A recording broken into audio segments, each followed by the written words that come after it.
So Nikki Tsongas is one of those who, for the first time in quite a while, is actually in a real race. Jon Golnik happens to be the guy who's given her that race, and I'm happy to say John's joining us this morning. John, good morning.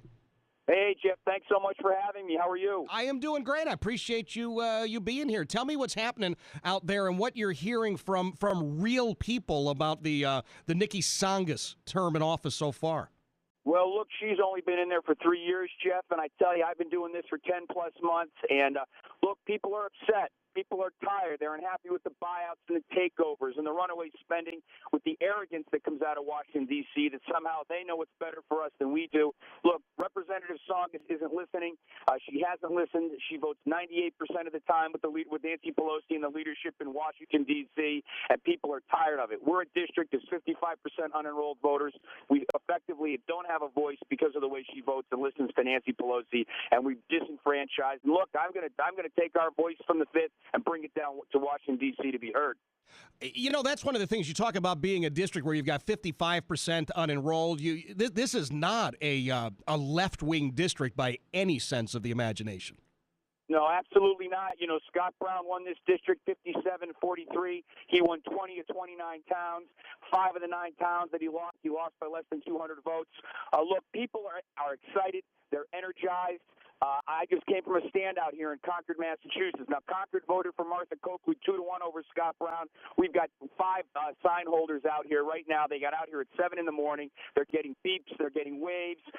Look, we're going to win this race, and the only thing people wish more for now is that the election were tomorrow. All right, well, you've still got about 26 days. Have you actually faced off one-on-one with the Congresswoman? We have not. We were supposed to have a debate last week on Fox, and she said that her schedule was full despite having adjourned from Congress. Adjourning, by the way, without voting to extend those Bush tax cuts or make decisions on the budget. But needless to say, we made every effort to accommodate her busy schedule, and after we did so and moved some things around, she still wasn't able to attend. So we got on her about that. She's decided to have a debate this week with us at 10 o'clock live on Fox. So everyone tune in between 10 and 10:15 this Friday. And then we have 3 other debates scheduled coming up over the course of October. And that's on our events page on our website. Yeah, I would urge people to do it. I wouldn't be surprised, though, if she bails on these as well.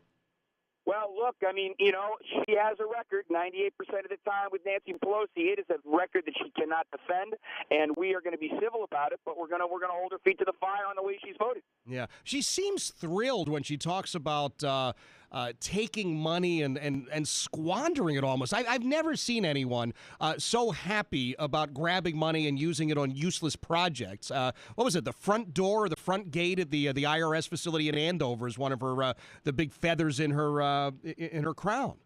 That's right. I mean, look, she tries to invent jobs at the IRS as well at a time when, look, most people are beginning to file online. I mean, it's simply unbelievable. There is a sense of entitlement there that our hard-earned money is not ours, and we shouldn't be making decisions with it, and that the federal government is a better decider of what to do with our monies. And it's this arrogance that comes out of Washington, D.C., and people have had it. Is unemployment the big issue for you guys in the 5th? Well, it is. You know, we have 2 cities, Lowell and Lawrence, that has quite high unemployment. Illegal immigration is also an issue up in those towns. You know, look, as someone says to us, what are the 3 most important issues? We say jobs, and jobs, not necessarily in that order. Mm-hmm. We're in a jobs crisis, Jeff.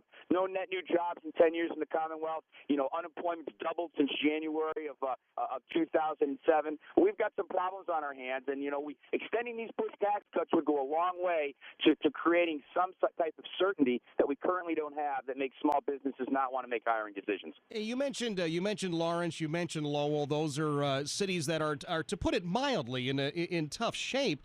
But I'm worried as well about the folks in Lawrence and Lowell that seem to have embraced illegal immigration, illegal aliens. Are you not concerned that there might be some voter fraud during this election? Well, look, that's something you always have to be aware of, and I mean, we obviously have to have people in place that are going to watch that. We've got poll watchers. We've got a great organization. We've got town captains across all 29 cities and towns in the district. We're ready to go. We're oiled up and we're ready to go, and we feel very, very good where we are right now. Look, I've never supported amnesty. I'm a practical guy. You know, Ronald Reagan signed the most comprehensive immigration reform back in '86 that put 2.6 to 2.9 million illegals on the path to immigration. It failed miserably. 24 years later, we have 12 million. By his own admission, Ronald Reagan said it was the single worst mistake of his two administrations. Amnesty would be the biggest magnet that attracts people here. Yeah, where is Nikki Tsongas on amnesty? Well, she doesn't refer to illegal immigrants as illegal immigrants. She refers to them as undocumented workers. I think that says it all. I'll tell you what, I see, John, I refer to them as uninvited party goers. That's so much nicer. Right, uninvited guests. Yeah, uninvited, that's all. I mean, I have every right to go into your house and sit on your couch, and if you don't have the right type of beer, I'm entitled to gripe about it.